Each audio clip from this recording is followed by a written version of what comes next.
Rosalinda, ay amor. Amor se tiene una razón para amar intensamente. Se descubre de repente que por ti late más fuerte el corazón. Ay, cuando nos llama la pasión, nos hallamos frente a frente para amarnos locamente y entregarnos sin reservas al amor. Ay, amor, quédate muy dentro. Aquí está tu Rosalinda para vivir en tus sueños. Ay, amor, que me estoy muriendo. Es esta tu Rosalinda que solo quiere tus besos. Ay, amor, aquí está tu Rosalinda para vivir en tus sueños. Toma mi alma, bebe mi cuerpo, que por tus besos me estoy muriendo. Ay, amor, es esta tu Rosalinda que solo quiere tus besos. Rosalinda, Rosalinda.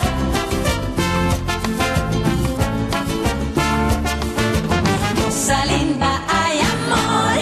May problema pa rin ba kayong dalawa ng asawa mo? Si Beto, nagbago na talaga siya. Ang problema kasi, nagpauto ka sa mga kasinungalingan niya. Pero isa talaga siyang tamad. Huwag mong sabihin hindi kita binalaan.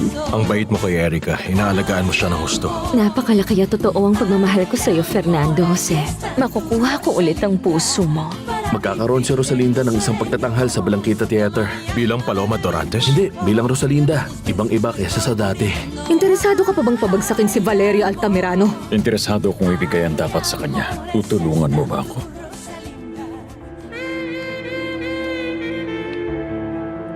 At bakit hindi? Bata pa naman ako at syempre, maganda pa rin. Magandang umaga, senyora. Pinatawag niyo ako? Oo. Binabantayan ko mga kilos mo. Panayata ang labas mo at ang tagal mo rin bumalik. Saan ka nagpupunta? Sa isang lugar na hindi niyo pa nagagawang puntahan. Doon sa puntod ng kapatid niyo. May pagtingin ka kasi sa kanya. Ako wala. Bumalik ka na nga sa trabaho mo. Sige po, senyora. Susundin ko ang utos niyo. May galit ka sa akin, no? Gagawin mo ang lahat, mapabagsak mo lang ako. Ako?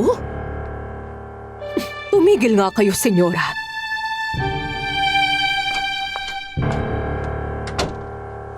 Sigurado kang hindi mo narinig si Alfredo na binanggitan tungkol sa kanya? Hindi talaga. Hindi ko nga alam ang tungkol sa kanya eh. Saan mo nakuha ang litratong ito?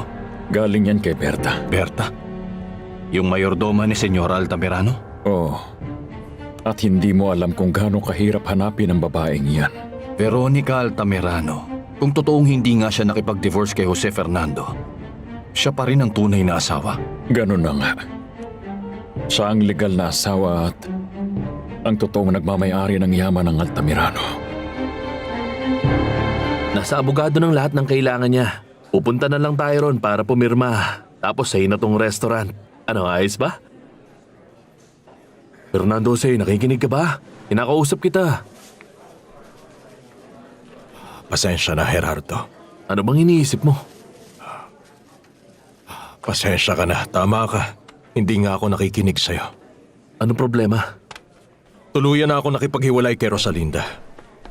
Nagpunta ako sa lawyer ko kanina para asikasuhin ang divorce namin. Gusto ko na ring putulin ang anumang ugnayan ko sa kanya. Wala akong ititira. Buburahin ko lahat ng alaala ko sa kanya. Habang buhay.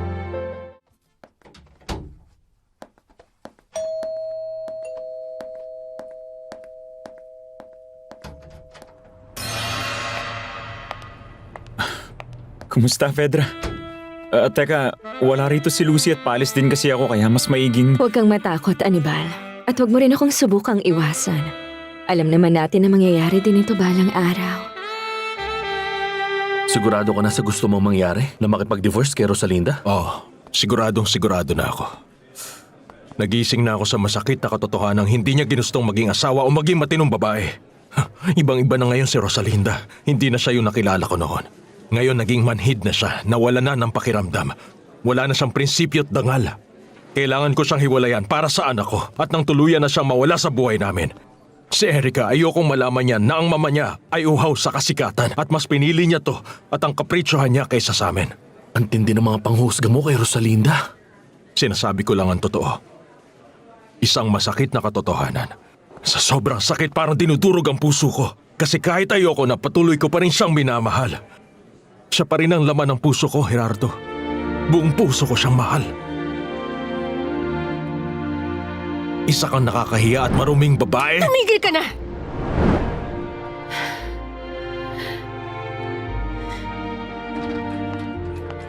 Ay, Mama, anong oras po kayo nagising? Sana ginising niyo ako para nasamahan ko kayo mamalengke. May ibon! Siya si Blondie. Binigay sa akin ni Aling Lupe yung nagtitinda ng gulay para may makasama raw tayo at may kakanta sa atin tuwing umaga. Ayos yan. Hi, Blondie. Kumusta? Kakantahan mo ba kami? Ang cute po niya. Saan natin siya ilalagay? Mamaya na natin pag-isipan yan. Ngayon, mag-usap muna tayo. Nangako ka sa akin kagabi, kaya tuparin mo ito.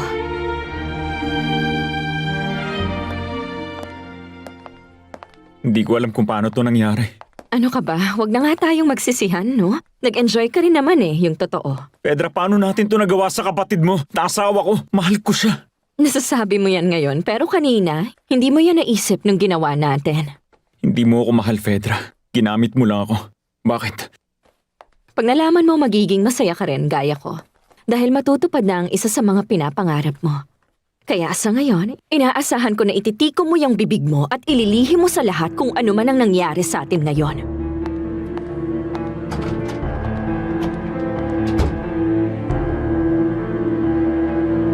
Pakiusap, anak. Intindihin mo naman na ikaw lang ang mahalaga sa akin. At ang kaligayahan mo. Kaya kailangan kong malaman kung ano man yan. Ay, Mama. Magsalita ka, anak, kung meron mang pwedeng makaunawa sa'yo. Ako yun. Mama, ayoko lang na... Kasi ayoko na po kayo magdusa. Mas magdurusa ako kung hindi mo sasabihin sa akin ang totoo. Napakarami nang tumatakbo sa isip ko ngayon kung alam mo lang. Ang sasama na ng naiisip ko.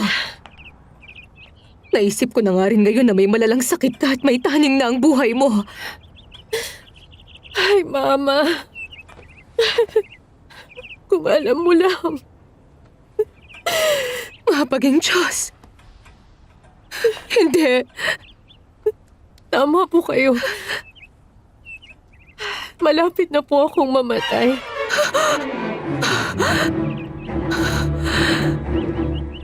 Senyora, kailangan ko po ang tulong ninyo sa bagay na ito. Tingin mo, handa ako magsampa ng kaso at labanan sa korte, magaling nilang abogado. Nababaliw ka na yata.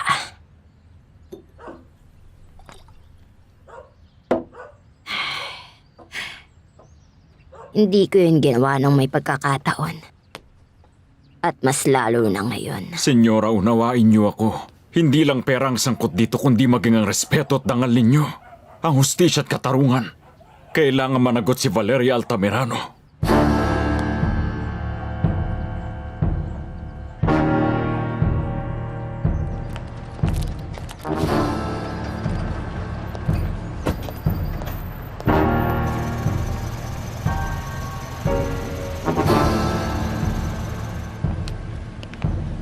Ihinto mo ang kotse.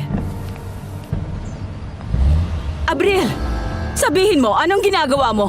Wala po, Mama. Kumusta, Valeria? Huwag mong pagalitan si Abril. Wala kaming ginagawang masama. Nagkukwentuhan lang kami. Kasi mabuti na kami magkaibigan. Hindi ba, Abril? Ay, ang kapal naman ang mukha mo! Pakiusap, Valeria. Huwag ka na magtaas ng boses mo dahil tinatakot mo yung anak mo. Ngayon alam mo nang alam ko na anak mo si Abril. At walang duda yon. Kasi kasing ganda at kasing bait mo rin siya. Hindi may pagkakaila. Hindi. Imposible! Hindi pwedeng maging ganito kalupit ang tadhana sa atin! Hindi ko matatanggap ito! Ayokong tanggapin ang sinabi mo! Pakiusap, Mama. Ayoko na po masaktan at magdusa kayo dahil sa akin. Kaya nga po ayokong ipaalam sa inyo. Ayokong pagdaanan niyo ang ganitong pasakit. Diyos ko, anak! Mama, kayo na lang po ang masasandalan ko ngayon. Kailangan ko ng lakas ninyo at ng inyong suporta. Ngayon alam ko na kung bakit bigla na lang nagbago ang pakikitungo mo kay Fernando Jose. Pinaramdam mo sa kanyang wala na siyang halaga sa'yo para hindi na rin siya masaktan dahil sa'yo. Tama kayo, Mama. Para sa kanya. At para kay Erica. Iniyakan na nila ako. At minsan na rin inilibing. Ayokong pagdaanan ulit nila ang sakit na mamatayan ng isang minamahal. Anak, paano na si Erica? Ay, Mama, hindi naman ako kilala ng anak ko. Ang alam niya si Fedra ang kanyang mama. Kaya kung ganito ang kinakaharap kong sitwasyon, para kay Erica, para sa anak ko at sa minamahal kong si Fernando Jose, handa po akong isakripisyo ang pagmamahal ko. Ayoko may iba pang makaalam. Ayoko malaman niya dahil baka mas lalo ako maduwag. Dahil sobra ko silang mahal. At dahil sa pagmamahal kong ito, pinili ko lumayo. Handa ko silang isuko. Naiintindihan kita. Naiintindihan ko ang sakripisyo at pinagdadaanan mo. Dahil ganyan na ganyan din mismo ang ginawa ko. Salamat, Mama. Salamat at nandyan ka para sa akin. Gusto kong malaman mong nandito lang ako sa lahat ng desisyon mo sa buhay. Haharapin natin ang magkasamang sakit mong yan. Ay, Mama. Ay, Mama. Diyos lang ang makakaalam sa lahat ng mga nangyayari. At kung ito man ang tadhana ko, tatanggapin ko ang ipagkakaloob niya. Ay, Mama. Ay, anak mo, Rosalinda. Anak! Sinabi ko na sa'yong pumasok ka na agad nang wala nang tanong-tanong pa. Kung ayaw mo makatikim sa akin. Sa pagkakatanda ko, napakalinaw ng pagkakasabi ko sa'yo na ayaw na ulit kitang makita kahit kailan. Hindi ka ba nakakaintindi? Hindi pwede yung gusto mong mangyari, mahal kong Valeria. Lalo na ngayong nakilala ko na ang anak kong si Abril. At nakuha ko na ang loob niya. Siyempre, hindi pa niya alam na ako ang papa niya. Pero malapit niya na malaman ang lahat. Sira talaga ang ulo mo! Sa mga oras na to, walang silbi ang mga sinasabi mong yan. Ang mas dapat na pag-usapan natin ngayon, kung anong mapagkakasunduan natin na pinakamagandang paraan para malaman ni Abril na ako ang totoong papa niya. Hindi yan mangyayari. Sa daming beses kong nakausap ang anak natin, nakita ko na isa siyang napakatinong babae at saka sa totoo lang ayokong malaman niya nang ganun-ganun lang. Ayoko nun. Ayoko rin namang pigilan siya.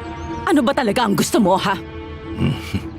Alam mo, Valeria, ano kaya sa tingin mo ang gusto ko? Pera. Napakaraming pera.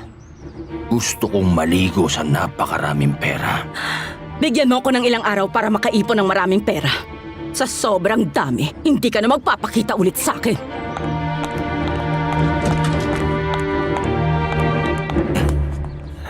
Rosalía.